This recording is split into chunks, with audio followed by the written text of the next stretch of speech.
know you want to look ahead to Cincinnati, but I am curious for the last drive last week, just I guess how disappointing was that for you? And is there anything, whether it was the last call or the Chase Young, whatever, is there anything that you look back on with a little bit more disappointment?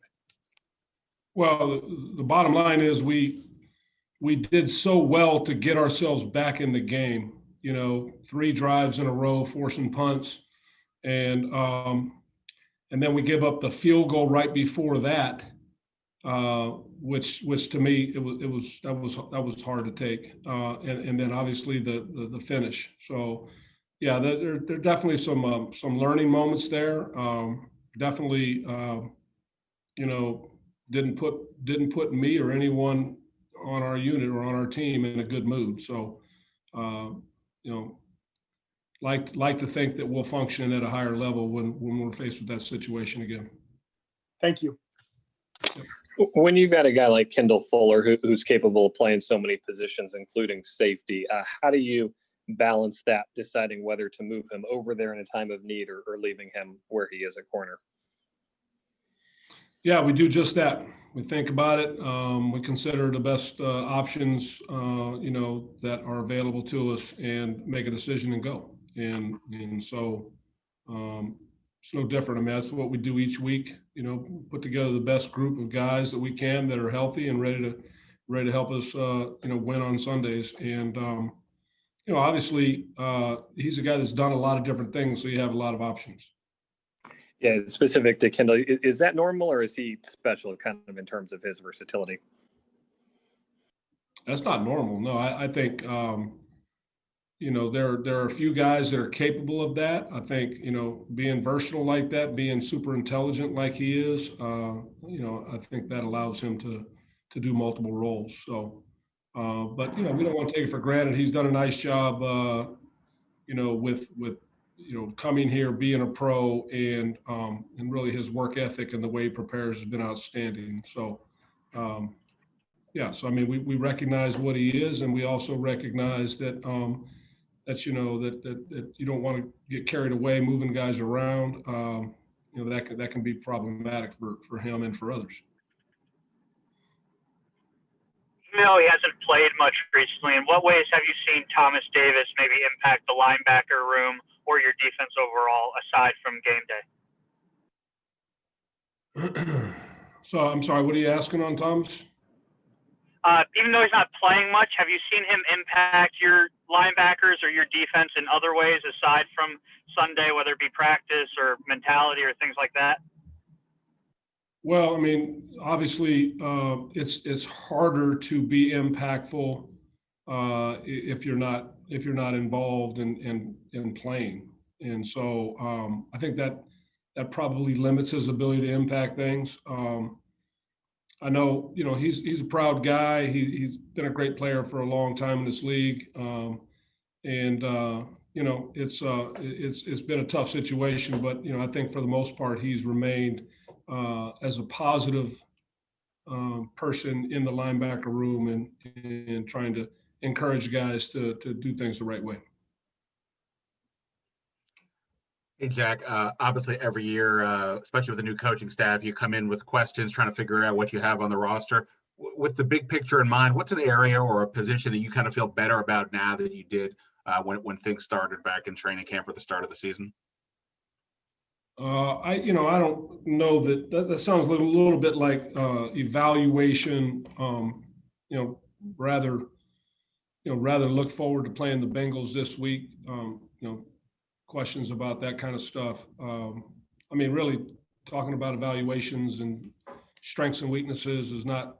I mean, to me, it's more about getting ready for the Bengals this week. Here and now.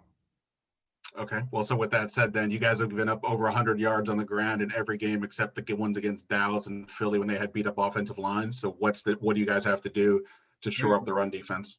There's a good stinger. All right. Well done. I think actually we've played the run pretty well this year. So that may be a shock to you or to others, but I think, overall defensively, we've done some really good things, and we're just going to continue to work continue to work to be more consistent. I feel like if anything, the group is kind of trying to do too much rather than just kind of take care of your responsibility.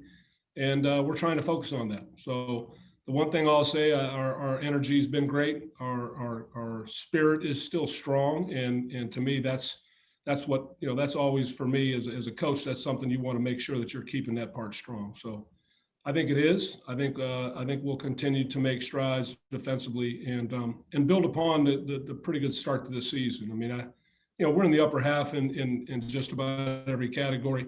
Run defense may be the one thing that lags behind, but I think in terms of overall effectiveness, we've got a good group and we've been doing a lot of good things.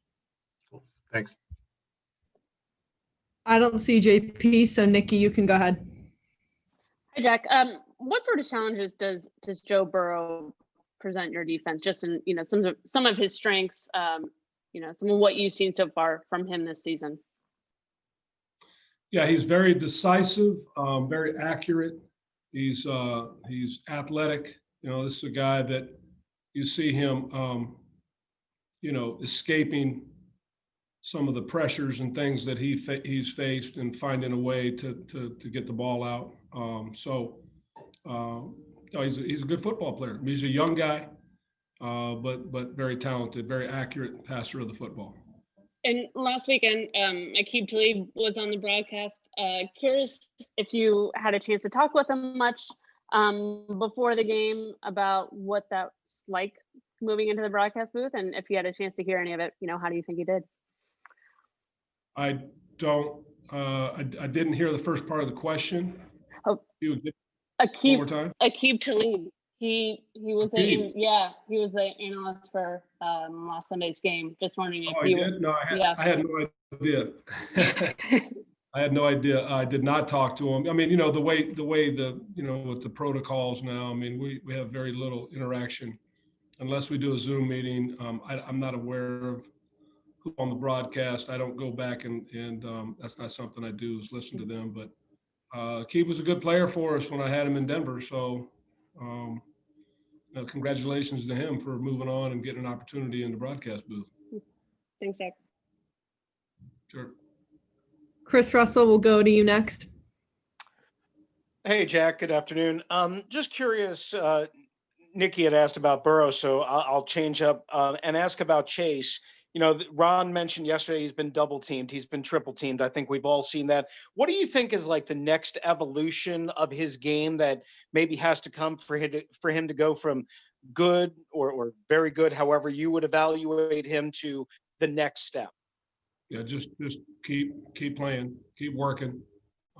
He's a great young man. He has super work ethic. He's intelligent. He works at his trade. I think I'm really pleased with the way he's approached things, and just want him to continue. He's obviously going to grow his first year in the league. He's going to grow from the experiences he's having. But I love the way he attacks things. Thank you. Hey, Jack, just me being curious, when you see a team like the Bengals that gives up the second most sacks in the league, as a defensive coordinator, how do you guys, take advantage of that basically? Like, they clearly give up a lot of sacks. How do you get, with your defensive line, how do you guys get them home essentially in a situation like that? I would say the biggest thing is to put them in position where they've got to throw. I think, making sure that we're defending the run. They do a really good job with their quick passing game and some of the things that they like to do. And we've got to make sure that we're on top of that. So we understand the challenges, and that's, part of it is, getting pressure on the quarterback is always important. So, clearly, that'll be a priority for us. Thank you, Jack. Sure. Two more, Matt Paris, and we'll end with Les Carpenter.